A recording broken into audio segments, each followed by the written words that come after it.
"You're under arrest for treason." The words hit harder than the cuffs. Two officers in dark uniforms seized my arms beneath the ballroom chandelier. Crystal light shattered across their shoulders. Cameras rose. The quartet's bow hung mid-air like a blade. Silence. Then the whispering began, low, quick, hungry. My father leaned against the marble bar at the back of the hall, one hand in his pocket, the other raising a half-empty glass of bourbon. The amber caught the light like fire behind glass. "I'm the one who reported you," he said. He didn't shout it. He didn't need to. His voice carried the way oil spreads, slow and unstoppable. Every head turned toward him. I stood perfectly still. My dress whites creased clean down the arms, medals aligned, throat tight with the scent of brass and disinfectant polish. The cuffs were cold, metal biting through cloth, as if the law itself had teeth. Behind me, a reporter's flash seared the edge of my vision. I blinked and saw a smear of light float like a ghost over the crowd. Someone gasped. Someone else whispered my name. Admiral Evelyn Cole. It sounded absurd, even in the echo. But absurdity never stopped a scandal from spreading. It only made it faster. I met my father's eyes. He smiled, a small, cruel twitch at the corner of his mouth. "You always wanted an audience," he said. They began to walk me out. The officer's gloves brushed the fabric at my elbows. My heels clicked against the marble, a measured rhythm, too calm for what was happening. Each step rang hollow beneath the chandeliers, like boots in an empty hangar. As the double doors closed behind me, applause started. Not for me, but for the gossip. Polite, confused, terrified applause. The sound of people trying to look respectable while something sacred burned. That was the last time I saw my father smiling. He used to measure worth by sweat and silence. When I was 12, he told me, "A man's world doesn't wait for little girls with big mouths." He said it while oil dripped from the underside of a half-built trawler in our garage, the smell thick and metallic. I remember because I stood there holding a wrench too big for my hand. He looked at me like I was borrowing something I had no right to touch. I learned early that approval wasn't something he gave. It was something he withheld until it hurt enough to shape you. By 17, I had my acceptance letter from Annapolis pinned to the refrigerator. He didn't look at it, just kept eating his dinner, fork clinking against the chipped plate. "You'll come crawling home," he said. "They'll eat you alive." The next morning, I found the letter in the trash, stained with coffee grounds. That was his blessing. Years later, when I got my first command, he sent a postcard with 5 words. "You're still just proving me right." No congratulations, no visit. My mother tried to smooth things over, as always. "He's proud in his own way," she whispered. But even her voice carried the tone of surrender. The kind people develop after years of keeping peace in a war that never ends. I used to think he despised weakness. Then I realized he only despised independence, especially mine. When I was promoted to admiral, I didn't invite him. I thought distance could dull the ache of absence. It never did. The silence of not calling became its own kind of conversation. Still, some part of me wanted him to see, to know that I had become what he said I couldn't. The night of the gala was supposed to close the distance. A civic award, a handshake, a truce. Instead, it became proof that he'd rather destroy what he couldn't control. I should have recognized the signs. The half-smiles, the phone calls unanswered. The rumor that reached me 3 weeks before. A leak, an accusation I thought too ridiculous to trace back home. I told myself he wouldn't go that far. I was wrong. Back in the ballroom corridor, the cuffs still cold against my skin, I caught my reflection in a gilded mirror. My face looked strange, calm, detached, like the kind of composure that comes from muscle memory, not peace. Through the double doors, I could still hear the music falter, strings tuning themselves back into normalcy. The faint scent of champagne mixed with ozone from the flashbulbs, a room pretending nothing had happened. I felt the weight of my class ring pressing into my finger, its engraving almost worn smooth. The metal had followed me through storms and war zones. Tonight, it felt like an anchor. A junior officer whispered, "Ma'am, we're just following protocol." "So was I said. The elevator dinged, polite and absurdly calm. I stepped inside, cuffs clinking faintly as the doors closed. In the mirrored walls, 6 versions of me stared back. Uniform perfect, future collapsing in reflection. The descent was slow, mechanical. I could hear the ballroom laughter faintly bleeding through the vents, thinning with each floor. It sounded like the past congratulating itself. When the doors opened at the lobby, the air was colder, sharper. A hotel bell chimed. Somewhere outside, a car backfired, sounding like a gunshot muffled by distance. I flinched. Not from fear, from memory. Because once, in another uniform, that same sound had meant survival. And in that echo, a different rhythm began to rise. Boots on marble. Steady. Disciplined. Not police boots, not chaos. Something familiar. Loyalty. The sound was faint, but it carried purpose.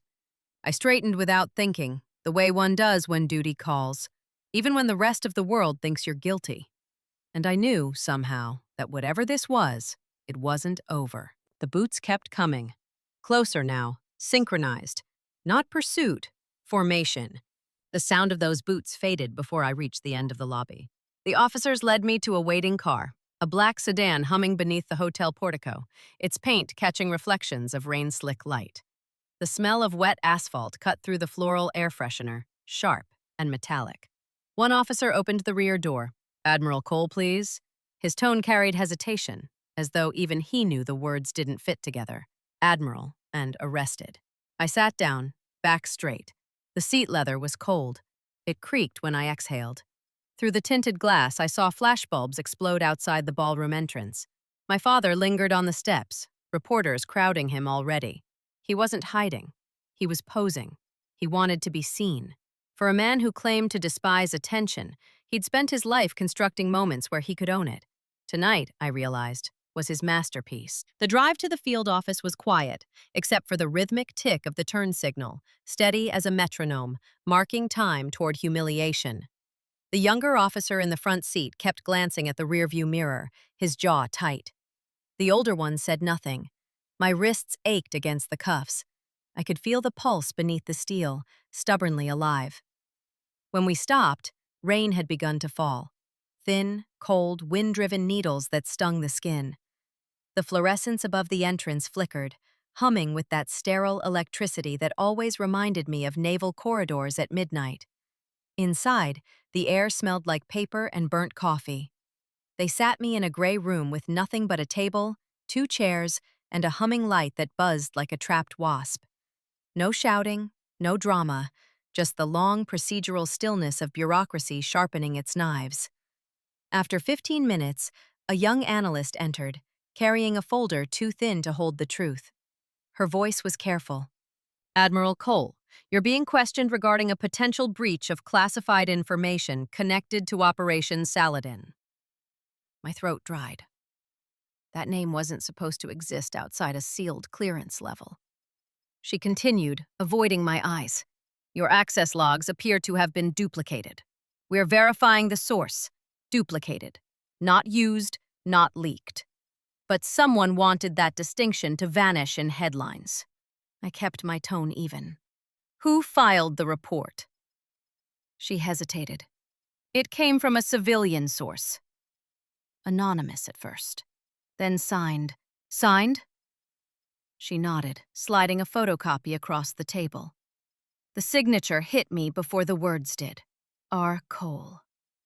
The breath left my chest, not from surprise, but from confirmation. I'd always thought my father's cruelty had limits, that it stopped short of sabotage. I was wrong. His need to dominate didn't end at the family table. It grew sophisticated, camouflaged as patriotism. He didn't forge intelligence data himself. He simply fed an online rumor through official channels, citing public concern. He'd found the perfect weapon, half-truth wrapped in bureaucracy. I remembered the call from him a week before the gala. He'd said, "You keep dancing with devils in suits. One day they'll step on your toes." It hadn't sounded like a threat then. It does now. The analyst spoke again. "We'll need your statement in writing, Admiral." I stared at the humming light overhead, its glare washing color from the room. "Am I under arrest or under review?" "Both, ma'am. Until the chain of command clears you." "Chain of command," I said quietly. "You mean the same one I built?" They released me at dawn. No apology, no escort. Just a clipboard signature and the echo of boots on concrete. The sky outside was gray, rain tapering to mist. The city still slept. I could smell the sea faintly from the harbor beyond the parking lot. Salt, oil, iron. I walked the long line of puddles until the horizon bled pink. My phone buzzed non-stop. Missed calls, messages, headlines. Every outlet had the same headline template. Admiral Cole under investigation. Leaks linked to foreign ops. The photos were worse. One from the ballroom. Me in cuffs, head high. Father in the background, glass raised. Public betrayal had a face now. By mid-morning, the investigation became a spectacle. Journalists camped outside my hotel. The Navy held no-comment briefings. My inbox filled with condolences that smelled like curiosity. The only person who didn't reach out was my father. I didn't need him to. His silence was a spotlight. When I tried calling my mother, the line went to voicemail. Soft static, her recorded voice trembling between love and loyalty. "Hi, this is Linda and Raymond Cole. Leave a message." I hung up before the tone. I couldn't speak into that shared name. That night, I sat alone in my hotel room, uniform folded neatly across a chair. The air conditioner rattled. The hum reminded me of a ship's engine during a long deployment. Constant, low, faithful. I opened my laptop and searched the source link that had leaked the story. A small forum disguised as a veterans discussion board. Anonymous accounts, sloppy screenshots, and one comment that repeated word for word a phrase my father used often. "Real patriots don't hide behind rank." It wasn't proof, but it was close enough to be personal. He wanted to teach me a lesson, to remind me that no medal, no title, could outrun his shadow. And yet, beneath the anger, something quieter stirred. Pity, maybe. The realization that this wasn't about treason or truth. It was about control slipping from an aging man's grasp. He needed to be the author of my downfall so he could feel like the author of my life again. Around midnight, a knock came. Not hesitant, measured. 3 raps, evenly spaced. I opened the door to Commander Reyes. He still wore his navy blues, rain glittering on his shoulders. The scent of wet wool and salt air followed him in. "Ma'am," he said, voice low, "you shouldn't be alone." "I'm not under arrest anymore," I replied. "That's not what I meant." He placed a folder on the desk. Its edges were damp, but the embossed seal on the cover gleamed under the lamp. The presidential authorization from the mission that started all this. "We're verifying the chain of custody," he said, "but we both know the truth already." I looked down at the seal, tracing the gold-pressed eagle with my fingertip. "They'll still crucify me in the press." Reyes nodded. "Until they remember who we are." His boots left small puddles on the carpet, perfectly aligned, still in formation, even off duty. When he left, I stayed awake watching the folder's reflection in the window until dawn. The city lights blurred like stars through water. Somewhere in the distance, a single bugle note rose from the naval yard, a sound that didn't apologize, didn't explain, just existed, clear and defiant. I whispered to the empty room, "So be it." The next gala invitation still sat on my desk, its gold lettering catching dawn light. This time, I wouldn't be the one caught unprepared. The next morning, the sky over Norfolk hung heavy and bruised, clouds pressing low like a hand over a wound. I sat by the window of my hotel room, watching gulls circle over the harbor cranes, their cries thin and distant. The air smelled of salt and jet fuel. The folder lay open before me on the table. The embossed presidential seal caught the morning light like a polished coin, proof of everything I'd risked my life for. proof my father chose not to see. I spent that morning in silence. No phone, no news, no messages, just the rhythm of my own breathing and the tick of the wall clock. Steady, accusing. There's a peculiar calm that comes after betrayal. It's not peace. It's the clarity of knowing there's nothing left to lose that hasn't already been taken. Reyes called around noon. "Ma'am," he said, "the investigation's folding. They've found the forged metadata. Someone mirrored your clearance from an unsecured civilian IP. He didn't say your father's computer. He didn't have to." "What happens now?" I asked. "Officially? Nothing. Unofficially, we bury the false report. But he's already made it public. You'll need to decide how you want to handle that." I looked at the trident pin sitting on the table beside the folder. It gleamed faintly, edges dulled from years of salt and grit. A symbol that had followed me from the academy to every war zone, every loss. "How I handle it," I said slowly, "is the one thing he never controlled." Even 2020, that night, I returned to the gala hall. The cleanup crews were gone, but the smell of spilled champagne and carpet polish lingered in the air. A faint echo of laughter hung in the chandeliers, memory pretending to be music. The podium still stood at the center of the room, its microphone unplugged, its base slightly dented where someone had kicked it during the chaos. I ran my fingers along the wood grain. The surface was smooth, still warm from the overhead lights that never truly cooled. I imagined him here again, my father, smug, glass raised. I could almost hear his voice. "You see, Evelyn? Power's only real when you can take it away." That was his creed, even when I was a child. Control was love, and withholding it was proof of strength. But he'd miscalculated this time. He thought public humiliation would end me. Instead, it gave me witnesses. The next few days blurred into disciplined motion. I filed my formal statement with Naval Intelligence, logged every falsified timestamp, every corrupted hash. Bureaucracy was slow, but truth has a strange kind of endurance. It never hurries, but it never stops moving forward either. Reyes helped quietly, his team off the record. They didn't ask why I wanted every chain of command signature verified, they just did it. Loyalty isn't loud. The plan wasn't revenge, it was restoration. The upcoming civic award ceremony, rescheduled after the scandal, was still on the calendar. The mayor's office had called to ask if I'd like to withdraw. I said no. If my father wanted an audience, he would have one again. Only this time, the truth would arrive wearing boots and discipline. 3 nights before the event, I drove back to my parents' house. The porch light was off, the same as always. My mother opened the door, robe tied, eyes soft and exhausted.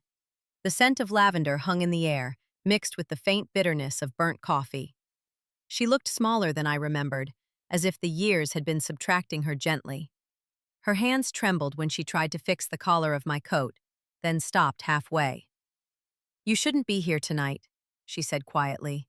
"He's not himself." I almost smiled. "When has he ever been?" She didn't answer, only glanced toward the garage door, where the sound of hammering echoed like a heartbeat too loud for one house. Her voice softened further. "He watched the news over and over. Wouldn't eat. Said the Navy took his daughter away and gave him a stranger." I wanted to tell her the truth, that he never lost me. He just refused to see me. But the words stayed behind my teeth. Mothers like her carry love the way sailors carry bruises. Hidden under the uniform, never shown in daylight. "He's in the garage," she whispered. The sound of a hammer striking metal echoed through the walls, sharp, rhythmic, furious. I found him hunched over a workbench, tools scattered, the same old radio muttering baseball scores in static. He didn't turn when I entered. "Come to gloat?" "No," I said. "To end it." He slammed the hammer down. "You think this ends? You embarrassed me in front of everyone I know. I didn't need to. You did it yourself." He finally faced me. His eyes were bloodshot, the same gray-blue as mine. "You're still that same girl who thought rank could replace respect." I took a step closer, the smell of oil thick around us. "Respect doesn't need replacing. It needs earning." His voice cracked. "I made you tough." "You made me silent," I said. "There's a difference." He laughed. dry and bitter. The Navy gave you medals. I gave you spine. I held his gaze.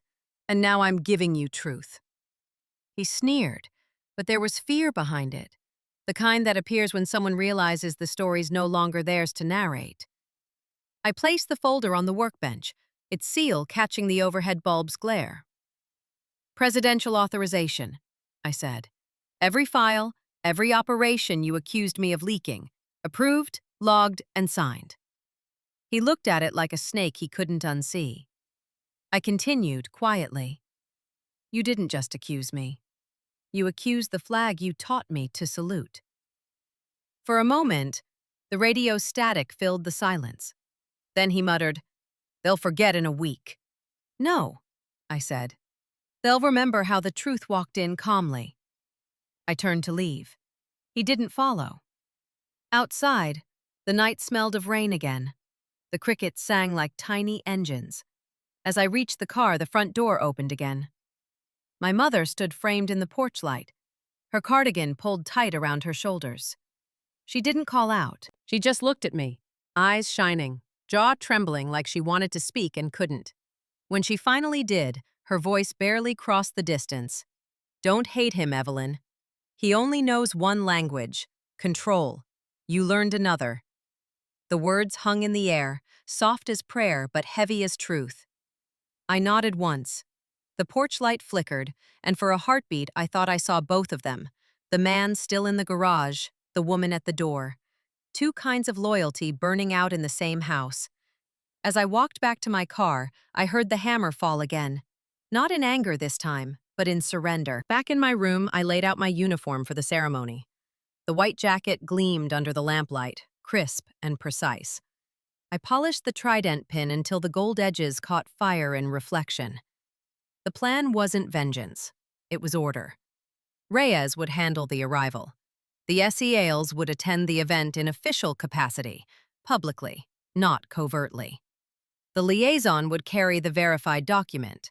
Everything that had been whispered would now be said aloud, with the calm dignity of fact. At dawn, I stood by the harbor again, the folded flag from my first command post resting beside me. The sun broke through low clouds, turning the water to molten glass. I thought about the years I'd spent chasing approval, mistaking endurance for affection. Now I understood something simpler. Truth doesn't demand belief, it just waits. And when it finally steps into the light, it doesn't shout, it salutes. As I pinned the trident to my collar, a text from Reyes appeared on my phone. "All units confirmed. When they say your name, we'll be there." The day of the ceremony dawned cold and sharp, the kind of morning that smelled of steel and salt water. Sunlight broke through in slanted bars across the Naval Memorial lawn. Every flag along the avenue hung heavy with dew, edges trembling in the wind like restrained applause. I pinned the trident to my collar, the metal cool against my skin. It caught the light for half a second before vanishing under my jacket's shadow. The reflection almost looked like a pulse. My mother had texted just before sunrise, "Be steady. He'll be there." Inside the ballroom, everything was the same. Same chandeliers, same polished marble. But the air carried a different electricity. Reporters still lingered by the back wall, ready to feast on any sign of collapse. The orchestra rehearsed softly, strings whispering scales that sounded almost nervous. I stepped through the double doors. Conversation stilled, then shifted. People whispering not words, but breaths. The sound of my heels on the floor echoed too loudly in the hush. And then I saw him. My father sat near the front row, suit pressed, face carved from stone. His eyes met mine with the same controlled defiance as the night of the arrest. Between us lay rows of uniforms, officers, donors, citizens, all waiting to see who would break first. At the podium, the mayor adjusted the microphone. "Tonight we honor Admiral Evelyn Cole for distinguished service in global operations." The word honor landed like irony. I could almost feel the crowd hold its collective breath, bracing for another scandal, another fall. I stood still, spine straight, eyes forward. The air smelled faintly of wax polish and ozone from the overhead lights. A faint buzz, then silence as the microphone crackled once. The mayor hesitated, scanning the room as if expecting interruption. That's when it began. The sound of boots. At first it was distant, a low percussion rolling through the marble corridors. The kind of sound only the trained can make. Synchronized, unhurried, absolute. People turned. Heads angled toward the back doors. The rhythm grew louder, measured, relentless. A heartbeat of order cutting through luxury. The double doors burst open. Commander Reyes entered first, uniform immaculate, eyes fixed straight ahead. Behind him marched 12 SEALs in formation, their steps thunder under control. Every bootfall struck the marble like punctuation to a single sentence. "We're here." The crowd gasped. The mayor stepped back.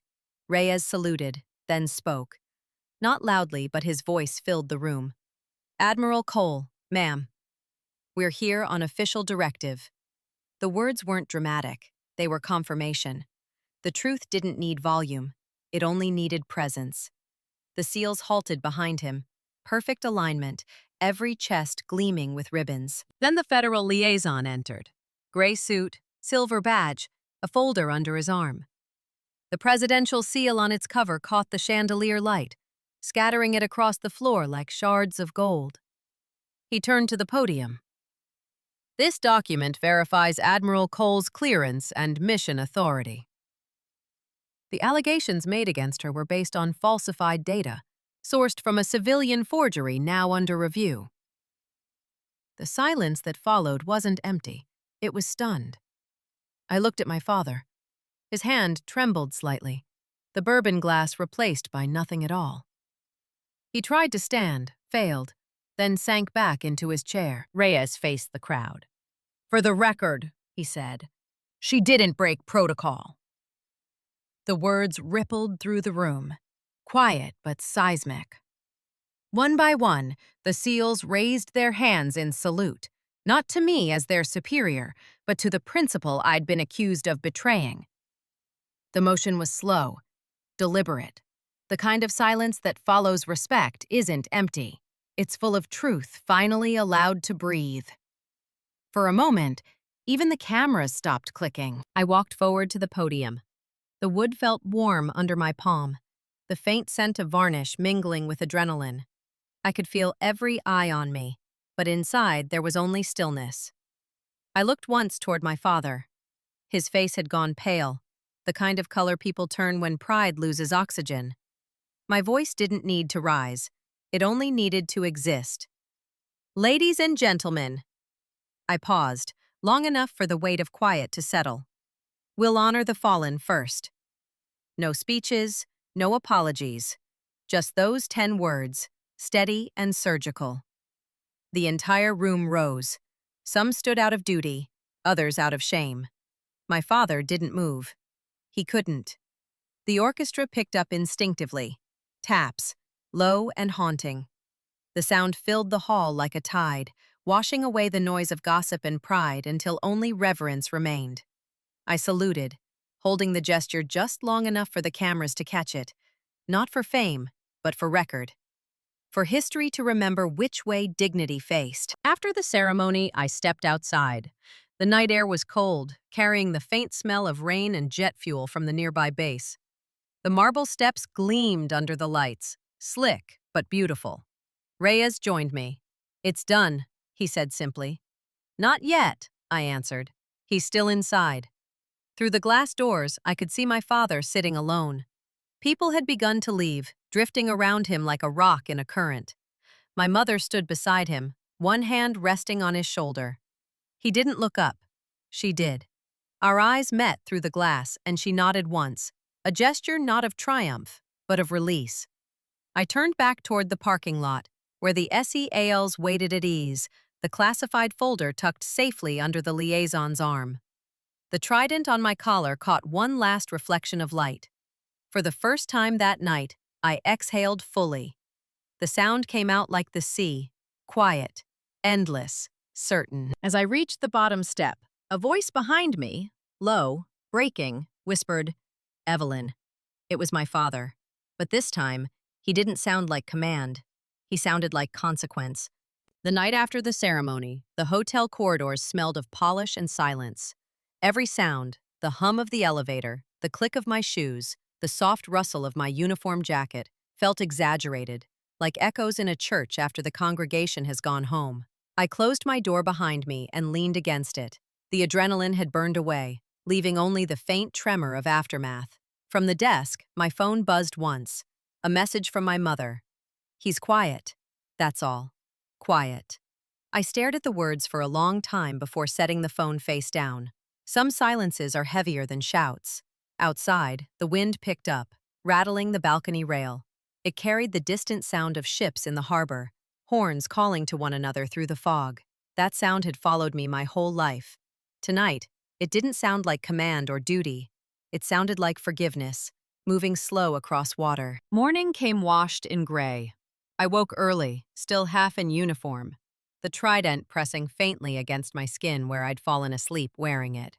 I touched it lightly, feeling the ridge of the engraving, a reminder that service never really takes the day off.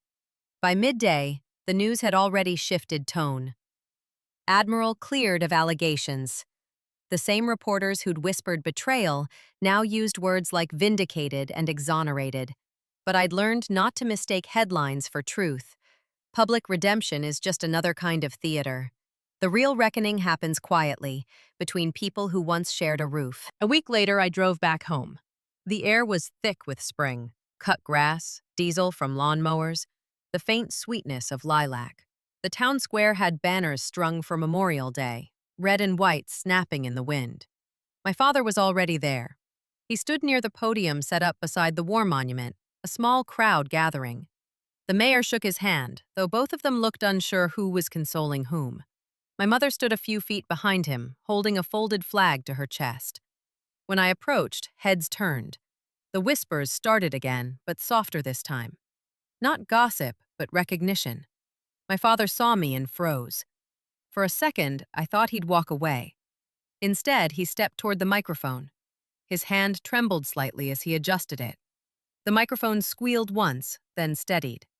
The air smelled faintly of diesel and damp earth. "I was wrong," he said. The words came out raw, stripped of theater. I thought honor meant control. I thought silence meant strength. I taught my daughter both, and she used neither. She chose truth instead. And truth stood taller than I did. He didn't look at me while saying it. Maybe he couldn't. But he didn't have to. The crowd didn't clap. They just stood. That's the thing about real apologies. They don't earn applause, only understanding. He stepped back. My mother handed him the folded flag, and together they placed it at the base of the monument. When he turned to me, there was no defiance left, just the kind of tiredness that comes after finally letting go of a weapon you've carried too long. "Evelyn," he said quietly, "you kept faith with the country I taught you to pledge." I nodded. "And you finally kept faith with the truth."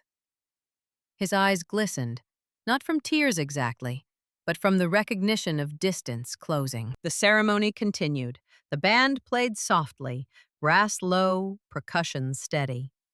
A child recited the names of fallen sailors. The crowd bowed their heads as the wind lifted the flags until they seemed to breathe. I didn't stand on stage. I stayed among the crowd, beside my mother. Her hand brushed mine, the same soft gesture she'd given me as a child before I left for the academy. She didn't speak. She didn't need to. Her silence carried warmth now, not fear. Reyes and his team stood near the back, in dress uniforms, still as sentinels. Our eyes met briefly. A mutual nod, no need for words. We both knew the mission was done. When the wreath-laying began, I stepped forward. The grass was damp beneath my heels, cool against the morning sun. The folded flag rested on the stone base, and the bronze letters above it gleamed faintly. "For those who stood when others turned away." I placed my hand over the inscription. The metal was warm from sunlight, as if the monument itself had been listening. Behind me, the crowd fell silent again.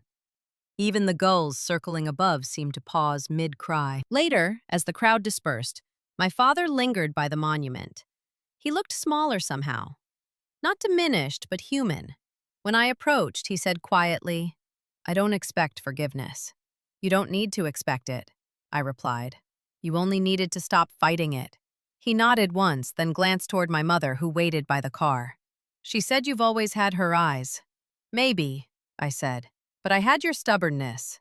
It just took me longer to aim it right."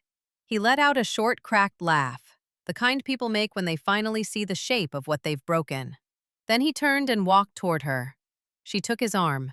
For the first time, they left together. As the sun dropped behind the flagpoles, the sky turned the color of polished brass. The last note of taps carried over the water. Long, mournful, perfect. I stood there until the echo died, the sea breeze pressing against my uniform like a gentle hand. The trident pin glinted once more, catching the light before dusk swallowed it. I thought of everything that had happened. Not the scandal, not even the vindication, but the moment in between, when silence broke and truth walked in wearing combat boots. That, I realized, was the real inheritance. Reckoning isn't revenge. It's the first honest page. The screen fades to black. The sound that lingers isn't applause, but the distant beat of disciplined boots, marching toward whatever truth comes next. Command taught me that every mission ends twice, once on the field and once inside you. I used to fight for recognition. Now I fight for clarity. My father lost control to learn humility. My mother endured silence to teach me grace. And me, I finally learned that truth doesn't restore what was broken. It builds what comes next. The sea forgives, not by forgetting, but by never stopping. If you've ever stood accused by the people you trusted and still chose truth over rage, this story was written for you. Stories like this remind us that strength isn't volume, it's endurance. That redemption doesn't always arrive with applause. Sometimes it walks in quietly, wearing the same scars that built us. If you believe truth deserves a voice, even when it shakes, stay with us. There are more stories waiting about courage that costs something and peace that isn't free. Subscribe to stay for the next story, where silence once again will speak.